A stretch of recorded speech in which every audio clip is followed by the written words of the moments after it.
Nous savions que la situation en Russie était devenue grave. Sur le plan économique, Poutine a passé plus de 4 ans à ruiner l'économie de son pays, avec un virage forcé vers une économie dominée par l'industrie militaire, sacrifiant tout sauf la production de pétrole, de gaz et d'armes. Nous ignorions que la situation en Russie était si grave que l'effondrement économique soviétique ressemblait presque à une partie de plaisir. En ce moment, il se passe quelque chose en Russie que nous n'avons pas vu depuis 30 ans. Quelle est la réaction du Kremlin et de la Banque centrale ? Ils ponctionnent l'argent russe au point que la population doit tout sacrifier pour la guerre de Poutine. Les forces russes vacillent sur le champ de bataille, mais les vrais dégâts sont internes, les Russes montrant à Poutine que la confiance a disparu. Pour comprendre notre propos, il faut examiner comment les consommateurs russes gèrent actuellement leur argent. Ce n'est pas bon du point de vue du Kremlin. Dans un rapport du 8 juin, Euromaidan Press a révélé que les Russes ont retiré environ 5,2 milliards de dollars en espèces directement de leur compte bancaire en mai 2026. Des milliards ont quitté le système bancaire russe pour finir dans les poches des gens. Ce chiffre est important, car il s'agit du plus grand retrait de liquidités en un mois jamais enregistré en Russie, depuis que la Banque centrale tient des registres, en 1995. Nous venons d'assister à un record de retrait d'espèces en mai sur 30 ans, et ce n'est pas un cas isolé. C'est l'aboutissement d'une tendance observée en Russie depuis des mois. Dans son propre rapport du 8 juin United 24, Media révèle que l'équivalent de 14,8 milliards de dollars en billets russes a été ajouté à la circulation depuis janvier. Ce qui équivaut à une moyenne de 2,96 milliards de dollars retirés des banques russes chaque mois en 2021. Étonnamment, mais n'est même pas le pire mois de l'année pour la Russie. Mais 2026 détient tout simplement le record des 30 dernières années pour un mois de mai. En avril, les Russes ont retiré la somme stupéfiante de 9,2 milliards de dollars de leur compte bancaire.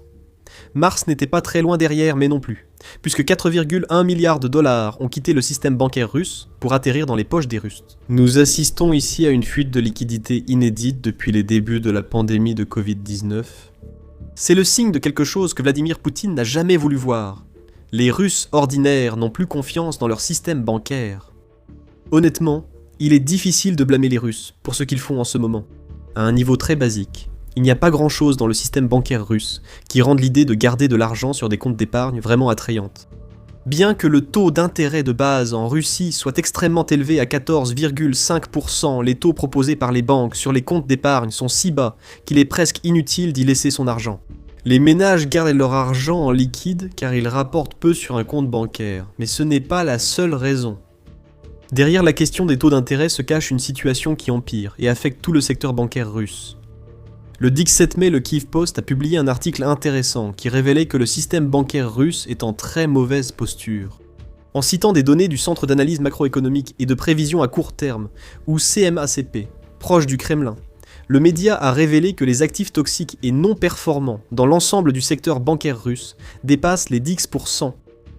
C'est important, car franchir ce seuil pendant 3 mois consécutifs suffit au Fonds monétaire international pour déclarer une crise bancaire systémique dans un pays. Les banques d'État russes tentent de cacher ce problème grandissant. Ces actifs ruineux et les défauts de paiement sont dissimulés par des programmes artificiels de restructuration de prêts, destinés à faire croire que les banques sont plus solides qu'en réalité. Les prêts d'entreprises non performants sont utilisés pour masquer la situation, évitant jusqu'ici les ruées bancaires, susceptibles de paralyser des institutions. Mais ces ruées approchent. Les chiffres sont éloquents. Ce n'est pas seulement l'ampleur des retraits d'espèces qui affole la Banque centrale de Russie. Le KMAKP indique que la liquidité des entreprises s'assèche au point où près de la moitié de toutes les entreprises russes enregistrées signalent de graves retards de paiement de la part de leurs partenaires commerciaux, ce qui rend à son tour plus difficile le remboursement de leurs prêts. Il y a ici un château de cartes et une tornade fonce droit dessus. Ce que nous voyons ici, c'est le début de ce qui ressemble à une panique bancaire qui pourrait durer plusieurs mois. Le retrait de milliards des banques, c'est mauvais. Si ces retraits se concentrent sur certaines banques à ce volume-là, on commencera à voir des institutions financières entières s'effondrer en Russie. Les Russes ordinaires et les chefs d'entreprise ont peur, à juste titre. Au-delà de la situation du secteur bancaire russe, les gens craignent de perdre leurs économies en raison des risques d'effondrement des banques et du contrôle accru du Kremlin sur les finances russes. Même Internet joue un rôle. Poutine exige plus de coupures d'internet, soi-disant pour contrer les drones ukrainiens, mais en réalité pour limiter les preuves des succès ukrainiens sur les réseaux sociaux. Des millions de Russes se retrouvent souvent à passer des heures, voire des jours, sans accès à leur compte bancaire. Cependant, l'histoire va encore plus loin que cela. La Russie se prépare à cannibaliser l'un des instruments financiers les plus sacrés du pays pour continuer à financer la guerre. Les Russes refusent d'être surpris par la ruse que le Kremlin prépare, mais nous n'en dirons pas plus pour l'instant. En plus du fait que les Russes veulent avoir plus de liquidités sous la main, pour faire face aux dépenses immédiates, qu'ils pourraient ne pas pouvoir gérer si Vladimir Poutine décidait soudainement qu'ils n'ont pas droit à Internet pour la journée. Les petites et moyennes entreprises russes retirent également autant d'argent liquide que possible du système bancaire. La Banque centrale de Russie a constaté cette tendance. Elle dit que ces entreprises tentent de s'adapter aux règles fiscales de 2026, permettant au Kremlin de soutirer plus d'argent à des sociétés déjà affaiblies par les actions de Vladimir Poutine sur l'économie russe. Si cette tendance continue, la Banque centrale prédit que de nombreuses petites entreprises russes passeront à l'économie souterraine. De plus en plus d'entreprises contourneront le fisc russe, opérant officieusement et n'acceptant que des paiements en espèces, pour éviter les taxes élevées imposées par Vladimir Poutine pour financer l'invasion de l'Ukraine. De nombreuses petites entreprises ont des raisons évidentes d'agir ainsi, au-delà de la fiscalité. Des taxes plus élevées sont aggravées par une faible demande des consommateurs, la hausse des prix et la première contraction économique que la Russie a connue depuis 2023, a rapporté le Moscow Times le 15 mai. L'impact de ce cocktail mortel a été la fermeture de 209 000 petites et moyennes entreprises en Russie au cours du premier trimestre 2026, soit une augmentation de 9% sur un an. Le commerce de détail, la restauration et les salons de beauté sont parmi les secteurs les plus touchés des PME russes, selon le média. Ces entreprises peuvent fonctionner en espèces. Nous nous demandons combien ont simplement rejoint l'économie souterraine russe après leur fermeture. Selon un rapport d'IntelliNews de mars, il est probable que certaines entreprises en faillite aient ainsi basculé. Le média indique que l'économie souterraine dans le secteur de la beauté s'est développée de 65,9%. Dans la réparation de véhicules, la Russie a connu une expansion de 69,5% et il y a eu une croissance de l'activité de l'économie souterraine, à hauteur de 58,6% dans le secteur hôtelier russe. Pour Poutine, dont le succès dans l'invasion de l'Ukraine est primordial, le fait que tant d'entreprises quittent l'économie officielle russe est un cauchemar. Chaque entreprise de l'économie souterraine ne paie pas les impôts exigés par le Kremlin, privant ainsi le trésor de guerre de Poutine de millions, voire de milliards de dollars. Mais que peut vraiment espérer le dirigeant russe ?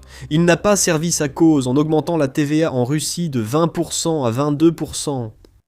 De plus, les coupures d'Internet que le Kremlin impose si régulièrement ne contribuent pas vraiment à créer un environnement commercial stable pour les entreprises qui n'auraient peut-être pas envisagé de fonctionner uniquement en espèces auparavant. Le mécontentement commence déjà à monter alors que la Russie restreint l'utilisation d'applications comme Telegram et WhatsApp. En ajoutant les coupures, comme les coupures partielles d'Internet qui ont touché Moscou pendant des mois au cours du premier trimestre 2026, cela provoque l'effondrement complet de la confiance dans le système financier russe. Tout se résume à la confiance. Citoyens et entreprises russes n'ont plus foi en leurs banques, retirant leur argent à un rythme record. Les entreprises ne font pas confiance au Kremlin pour défendre leurs intérêts, car elles doivent assumer le coût financier de la guerre lancée par Poutine. Le Kremlin et les banques, mécontents, unissent leurs efforts pour tenter d'empêcher citoyens et entreprises russes d'agir ainsi. Mais avant d'approfondir ce sujet, voici The Military Show, et nous vous donnons une vue d'ensemble, pas seulement les gros titres. Abonnez-vous pour rester informé de chaque évolution de la guerre en Ukraine et de la société russe vacillante. Donc, la Banque centrale russe. Elle tente d'empêcher les retraits massifs d'espèces par tous les moyens. Le 1er juin, selon Euromaidan Press, la Banque centrale a instauré de nouveaux contrôles sur les retraits aux distributeurs pour tenter de maîtriser l'usage de l'argent par les Russes. Les banques russes peuvent désormais suivre tous les retraits d'argent liquide de leurs clients grâce à ces nouvelles règles. Tout retrait jugé suspect, ce qui inclut apparemment plusieurs retraits en peu de temps ou de gros retraits après de longues périodes d'inactivité, peut entraîner le blocage ou la suspension des comptes dans l'attente d'un examen. C'est brillant, la Banque centrale. En pleine crise de confiance dans le secteur bancaire russe, où les gens craignent de perdre accès à leur argent, vous choisissez de les menacer de leur retirer cet accès. On dirait que les banques cherchent à se saboter en voulant trop contrôler leurs clients. Ici, la stabilité du système bancaire est clairement privilégiée aux besoins des consommateurs et entreprises russes. Cela ne peut bien finir. La dissidence et la méfiance, ayant provoqué des retraits records en 2026, vont s'aggraver à mesure que la Banque centrale montre clairement qu'elle contrôle l'argent des citoyens plus qu'eux-mêmes. Le Kremlin tente d'imposer son contrôle de façon plus insidieuse. Il n'est pas surprenant que les entreprises russes soient de plus en plus tentées de rejoindre l'économie souterraine, vu les conditions imposées par Poutine aux entreprises ne servant pas la machine de guerre russe. Mais la réaction du Kremlin à une crise lui rapportant moins de recettes fiscales que prévu a surpris tout le monde. Le Kremlin s'attaque aux retraites des gens. Il va exploiter les personnes âgées et ceux qui préparent leur avenir pour satisfaire l'appétit insatiable de Poutine en liquidité, alimentant ainsi l'invasion de l'Ukraine. Dans un rapport du 8 juin, United 24 Media a révélé une information choc. Le gouvernement russe a entamé la rédaction d'une loi qui transférera automatiquement les économies de retraite de millions de Russes dans un nouveau programme. Bien sûr, ce programme est géré par l'État, ce qui signifie que les Russes actifs n'auront aucun choix quant à la manière dont l'argent qu'ils économisent pour leur avenir sera investi. Et ce n'est pas un petit programme. Si le Kremlin obtient gain de cause, 37 millions de Russes, que le gouvernement considère comme des investisseurs passifs, verront leur argent transféré. Ceux n'ayant pas choisi de fonds de pension privés et dont les actifs sont au Fonds social de Russie perdront leur droit de choisir. Pourquoi le gouvernement russe voudrait-il faire cela ? Quand on réalise qu'environ 41,1 milliards de dollars sont actuellement gérés par la banque publique Vneshekonombank, ou VEB, on commence à comprendre. Bien sûr, tout cela est présenté comme une bonne chose par Igor Chouvalov, qui est le directeur de la VEB et ne voit aucune raison pour laquelle la création d'un nouveau fonds contrôlé par l'État, permettant au Kremlin d'avoir une emprise encore plus grande sur les économies de retraite, devrait poser problème.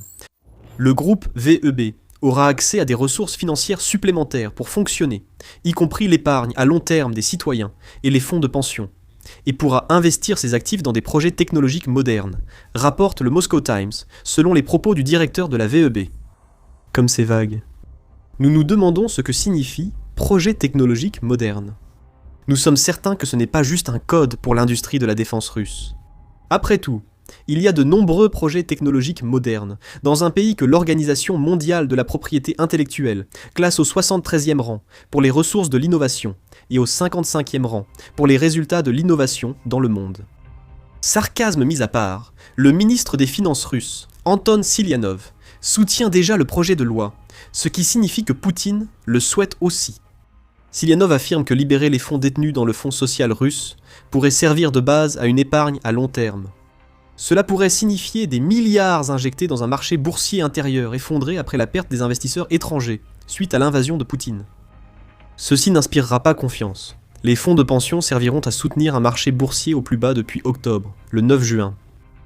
C'est un marché qui semble fluctuer en fonction de la possibilité qu'une paix soit déclarée avec l'Ukraine. Chaque fois que Poutine refuse la paix, ce qui arrive littéralement à chaque fois que le sujet est abordé, la bourse russe plonge. Ce n'est pas vraiment le placement le plus sûr pour les retraites de 37 millions de personnes. Nous manquerions à notre devoir si nous ne mentionnions pas que la Russie a dépensé 146,4 milliards de dollars de l'ensemble de son budget, soit 39% de toutes les dépenses publiques, pour son armée au cours des 9 premiers mois de 2025. C'est 4 fois plus que les dépenses observées en 2021. Et cela s'est accompagné d'une baisse des dépenses sociales qui a ramené les dépenses de la Russie pour sa propre population à leur niveau le plus bas depuis 20 ans, rapporte United 24 Media. À votre avis, quel secteur la VEB soutiendra avec son nouveau plan d'utiliser l'argent des retraites russes pour acheter des actions ? Ne plaisante pas, tu n'as pas besoin de 3 suppositions. La Russie cherche à contrôler l'argent des gens pour financer une guerre qui a déjà coûté des milliards de dollars et qui coûtera bien davantage. Alors que Poutine refuse même d'envisager la possibilité que, peut-être, la guerre qu'il a déclenchée ne se terminera pas par une victoire russe inévitable. C'est la cannibalisation des actifs financiers des Russes et des entreprises russes pour financer la guerre. Alors que Poutine se cache dans son bunker et profite de sa fortune, son gouvernement mutile le peuple. On déshabille Pierre pour habiller Paul, et ce que nous commençons à voir maintenant, ce sont des parallèles très intéressants entre la Russie d'aujourd'hui et l'Union soviétique lorsqu'elle a fait face à son effondrement économique. Regardons cet effondrement un instant. Selon Investopedia, l'effondrement économique de l'Union soviétique est dû aux troubles politiques et sociaux, à la chute de la production industrielle et à l'aggravation des pénuries de biens de consommation. Les troubles sont assez faciles à constater dans la Russie de 2026. Le retrait de milliards de dollars des banques russes montre clairement que la population n'a plus confiance dans les institutions financières censées soutenir l'économie. La répression d'Internet et le contrôle accru de l'argent des gens pour financer une guerre impopulaire n'indiquent pas non plus une stabilité politique. Dans un rapport du 9 juin, The Conversation a noté que l'institut de sondage russe, le centre Levada, a révélé que 62% des Russes interrogés souhaitent la fin de la guerre en Ukraine.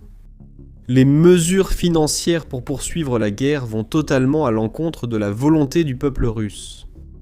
Voici les troubles politiques et sociaux, qui couvrent et risquent d'exploser. Les deux autres problèmes deviennent aussi plus visibles. En Russie, seuls les secteurs liés au complexe militaro-industriel ne rencontrent pas de difficultés industrielles. Même la défense et l'énergie ne rapportent pas de revenus réinjectés en Russie. Ces gains financent la machine de guerre de Poutine. La croissance prévue du produit intérieur brut, ou PIB de la Russie en 2026, a déjà été révisée à la baisse, passant de 1,3% à 0,4% rapporte le Moscow Times, ce qui signifie essentiellement une année de stagnation. IntelliNews ajoute que l'indice des directeurs d'achat du secteur manufacturier russe de S&P Global, ou PMI, corrigé des variations saisonnières, était de 48,8 en mai. C'est une hausse par rapport au 48,1 d'avril, mais tout PMI sous 50 signale une contraction du secteur manufacturier. Et le PMI russe est resté le plus souvent sous la barre des 50, et parfois à 50 depuis le début de 2025. On peut donc dire sans risque que la production industrielle est en baisse en Russie. Les pénuries ne touchent pas encore fortement les consommateurs, mais elles approchent. En Crimée occupée, on commence à voir des achats de panique de carburant et de produits alimentaires, car la stratégie de l'Ukraine visant à paralyser la logistique russe dans la zone arrière occupée rend plus difficile pour la Russie de maintenir la péninsule et sa population approvisionnée en ce dont elles ont besoin. En Russie même, l'inflation alimentaire rend plus difficile, pour les Russes ordinaires déjà en difficulté à cause de l'économie de leur pays, de se payer l'essentiel. Le prix des pommes de terre a augmenté de 167% entre 2024 et 2026. Le lait coûte 59% plus cher, et le prix du pain a augmenté de 45%. Il n'y a peut-être pas de pénurie en magasin, mais une forte inflation crée des pénuries dans les garde-manger russes, car les gens n'ont plus les moyens d'acheter autant. La crise économique soviétique a offert à la Russie la recette de sa chute, que Vladimir Poutine semble vouloir répéter. Tous les signes sont là. La Russie n'est pas encore proche de l'effondrement économique. Mais avec des milliards quittant un système bancaire fragile et le Kremlin, ainsi que la Banque centrale continuant d'ignorer la population pour soutenir la guerre, les problèmes vont empirer. La confiance manque et l'argent liquide est thésaurisé.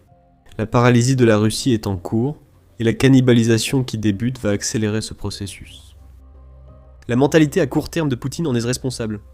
Pour une raison quelconque, le président russe semble penser que tous ces problèmes se résoudront magiquement, s'il parvient simplement à obtenir une victoire en Ukraine. Mais Poutine se trompe.